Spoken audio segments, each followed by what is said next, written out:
11街的感动时刻，一条街的概念，这回带您来逛苗栗诗坛。这个传统的客家庄有个独特的产业，就是蚕业。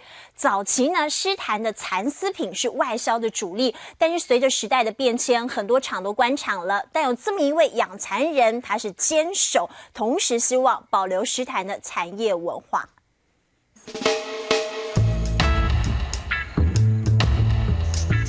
哦，这整片就是我的桑园了。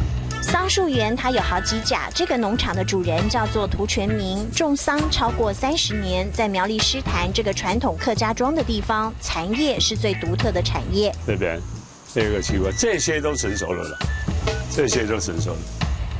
但时代在变，桑养蚕业越来越少人做，种桑也养蚕的改良场，北部地区就只剩它这里了。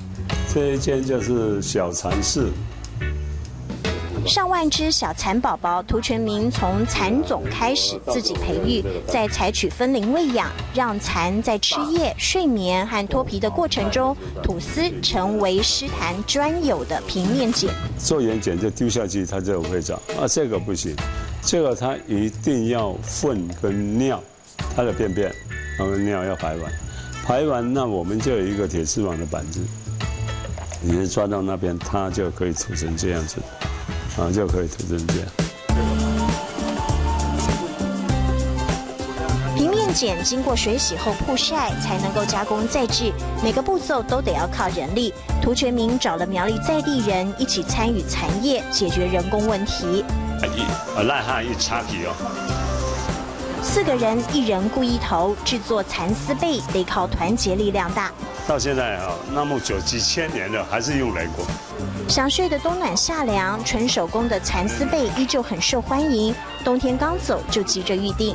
有癌症的人他就跟我们订，说我从来没盖过真正的蚕丝，我既然跟你订，你要排那么久。后来我们排到就打电话告诉他，哎，某某人，你的被子已经排到。哎，他家里就告诉我说，他人就不在了，排到怎么样？不想再有人抱着遗憾，涂全民决定推广蚕业。蚕丝制品之外，桑叶拿来烘焙成茶叶。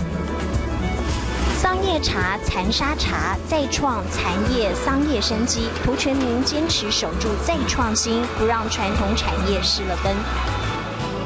深沉的绿喂养灵动的白，在诗坛客庄里生机盎然，缕缕闪耀的丝线织成被，温暖感动时刻。